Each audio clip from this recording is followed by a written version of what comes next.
All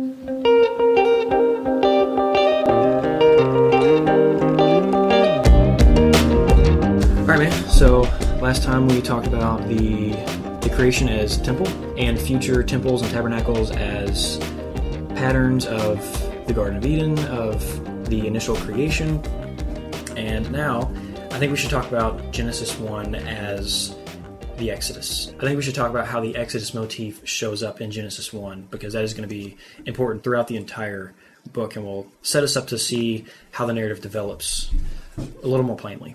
Yeah, that sounds great. I really enjoyed our conversation last time as we just kind of saw this theme of a temple come full circle from Genesis, where you've got the temple, God's cosmic temple overlapping on the mountain of the Garden of Eden, and then after the fall, at some point that was removed, and so there was a separation between the heavens and earth, and then you've got the temple and the tabernacle as being kind of microcosms or patterns or small versions of the heavenly temple here on earth. But then you get to Revelation finally, and we are back to where we started with the Garden of Eden, where the heavens have now again overlapped with the earth, and it's just a beautiful story that you see throughout Scripture. Yeah, absolutely.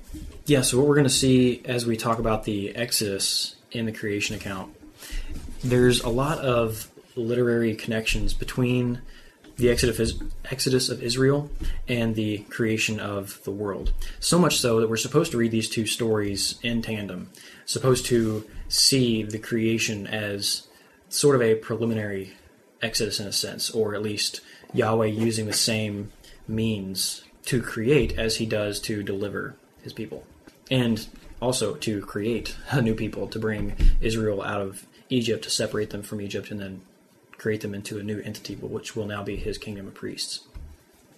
All right, so what are some of the similarities between the Exodus motif and the creation story? What's step one? Yeah, so the first thing is in Genesis 1, verse 2 and verse 6. First we see Yahweh's Spirit, his Ruach, the breath of God, and the separating of waters. The same words are used together. Then in Exodus 14:21, we see an east wind, an east Ruach, which, again, we talked about east last time with the temple, the garden faces east, suggesting that this might be a Ruach that is from God or from his dwelling. And then we see the waters separated. In this case, it's the Red Sea or the Red Sea.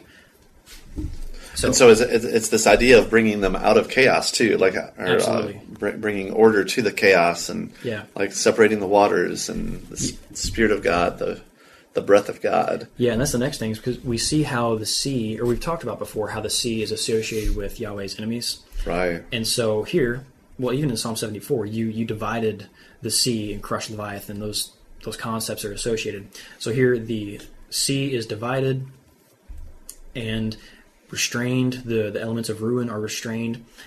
In Exodus 14:21, for instance. Yeah, we saw, so Moses stretched out his hand over the sea, and the Lord drove the sea back, a strong east wind all night, and made the sea dry land, and the waters were divided.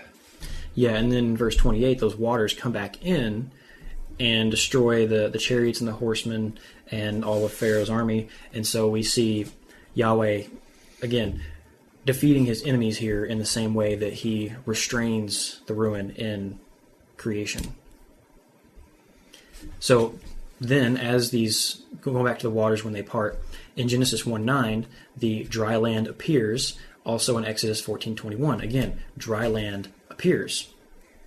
Then a new humanity is brought out of these separated waters.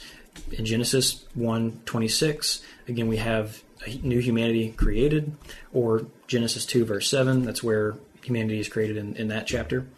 And then in Exodus 19:4-5, we're not explicitly told that Israel is a new creation in those terms, but we've talked about how that functional ontology concept, how the way that Yahweh creates is not by zapping atoms into being, but by separating out something from something that is in a state of ruin and then molding it, changing it, making it into something good.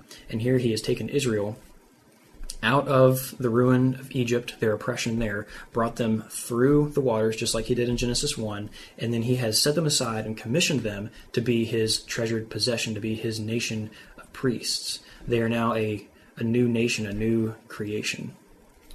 So this is interesting. In chapter 15 of Exodus, there's a song that Moses is singing here after they've gone through the Red Sea. And in verse 13, you have led in your steadfast love, your hesed, the people whom you have redeemed. You have guided them by your strength to your holy abode. And so into his presence. Yeah, definitely. And that is going to be picked up again later in the Torah. And we're going to see that continue, the idea of God creating a people and bringing them to himself.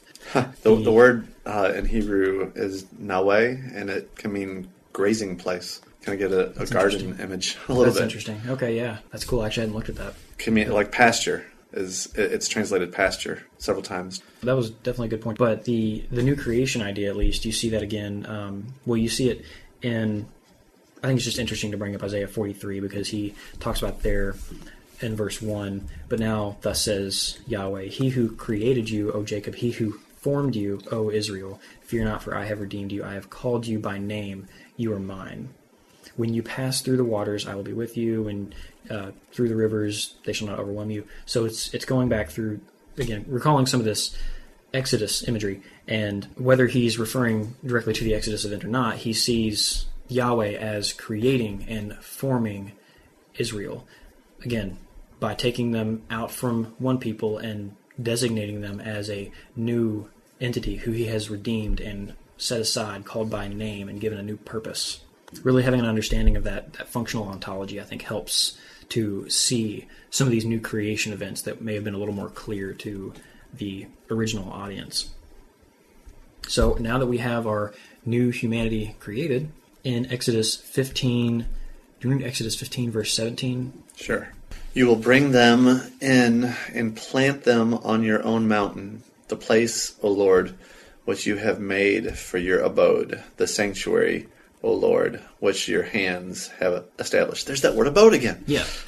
So he's bringing them into his temple.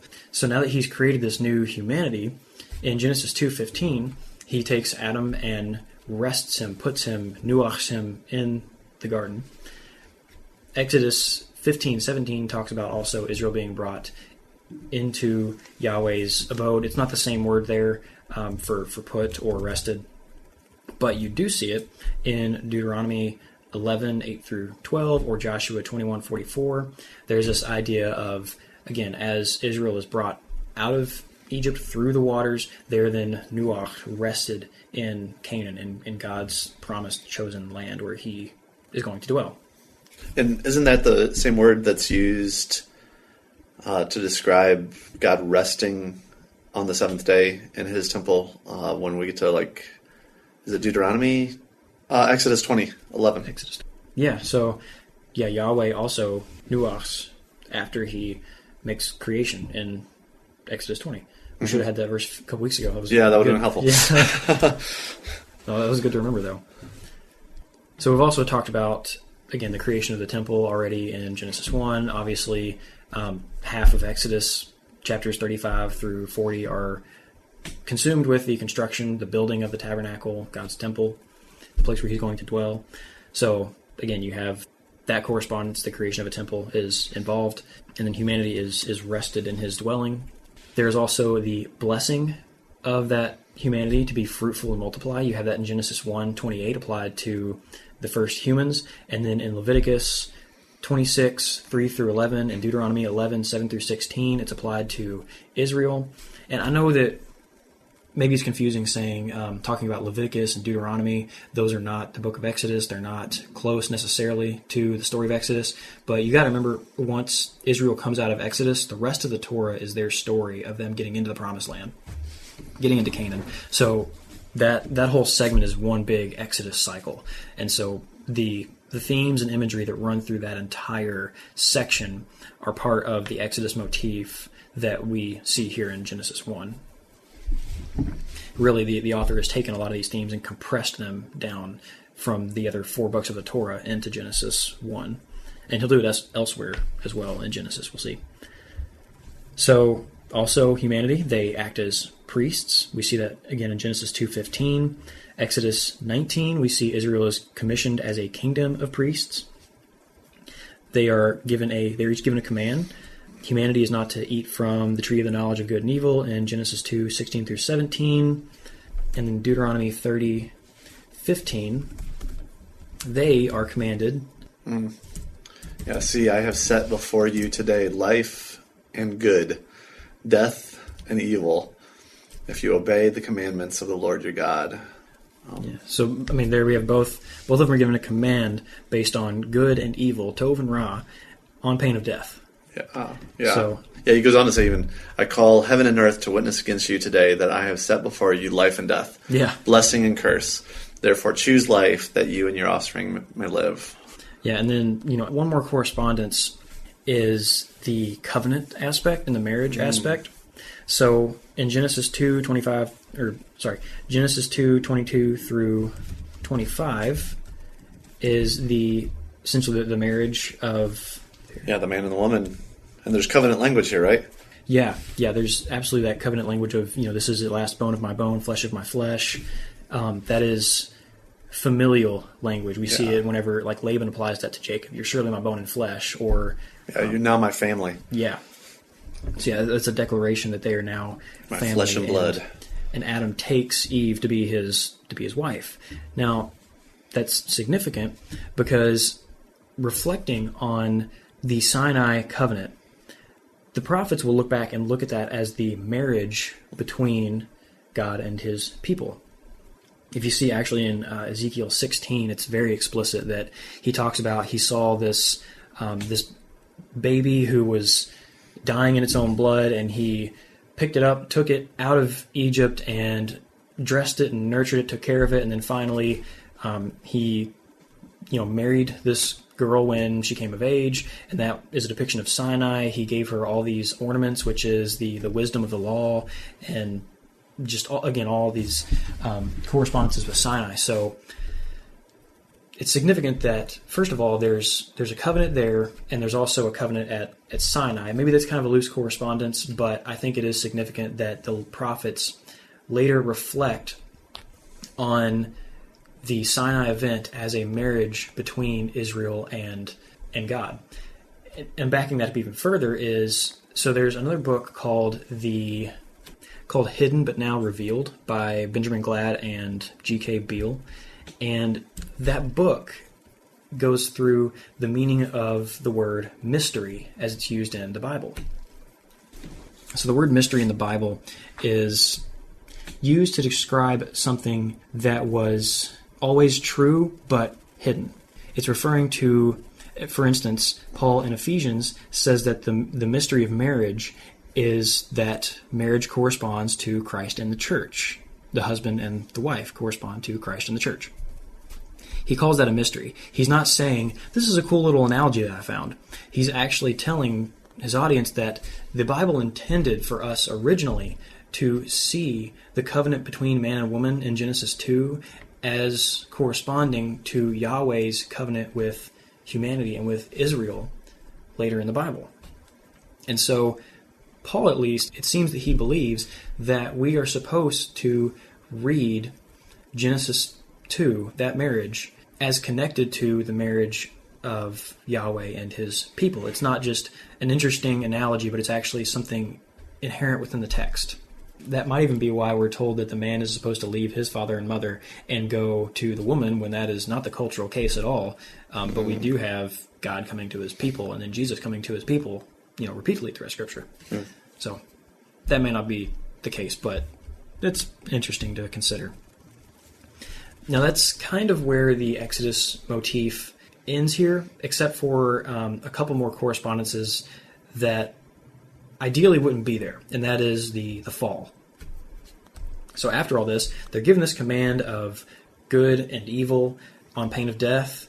both Israel and the first humans receive these commands, but then they both fail to keep those commands. Adam and Eve listen to the serpent, and they take of the tree of the knowledge of good and evil. Israel, immediately after coming out of the Exodus, they start worshiping an idol. And then also you can follow that to later in their history, where they continue to fall and to rebel against Yahweh and to choose evil and death instead of life and good. And ultimately this results in not death, but Adam and Eve being exiled east, their fruitfulness being frustrated. Adam has to work the ground now. The childbearing process is going to be different and more difficult now. And very similar language is used in Leviticus 26, Deuteronomy 28, about how if they rebel, their fruitfulness will be frustrated, they won't have children the same way, their crops won't bear much fruit, their flocks will be less productive, and then they will be invaded and killed and exiled. Then you get to places like 2 Kings 17 or Micah 1, and you see that Babylon, which is east of Israel, come and they wipe out Israel and Judah, and they exile them east. So what we have, let me just run through these correspondences very quickly, just to give us a high-level view of the correspondences between the Exodus and the creation. We have the Ruach of God and dark waters that are separated. The ruin and the enemies of God are restrained and defeated. Dry land appears. A new humanity is created. A temple is created. Those people are then rested in Yahweh's dwelling, in his garden. They are blessed to be fruitful and multiply. They are commissioned to subdue. They act as priests. They are given a marriage and a covenant. And then they are given commandments regarding good and evil, life and death. And they are told to keep those commandments lest they die. Well, they go ahead and break those commandments, and they are, instead of dying, they are exiled, and their fruitfulness is frustrated. So, again, I hope it's clear enough that the author intends for us to read these stories together and to see the creation really not only as an act of creation, but as Yahweh's first Exodus act. The creation and the Exodus are not separable events, but creation is part of Exodus. Yeah, and it sets us up at the end of the day for Jesus as the new Moses, bringing his people into the promised land. Yeah, absolutely. Helping us to pass through the same ruin and chaos that he did, from life to death, and be brought to be rested in his temple. Yeah, yeah. And that's where and what does he call the church? His bride, right? And so, right. Yeah, I mean, there's all sorts of correlations to Christ. Yeah, and good stuff. We won't have that ending on the end where there's the rebellion and all that. So that's where the Exodus motif will end in the end. Yeah, yeah. Good. I love it. So we'll see this show up again later in Genesis, but for now, just let that help you read this story and have some coherence in it. And then we'll go back through, and since we kind of breezed over chapter 2 and chapter 3 in discussing this, we'll go hit some high-level points in those chapters, and then continue on with the book of Genesis. Sounds like a plan. All right. Talk to you later.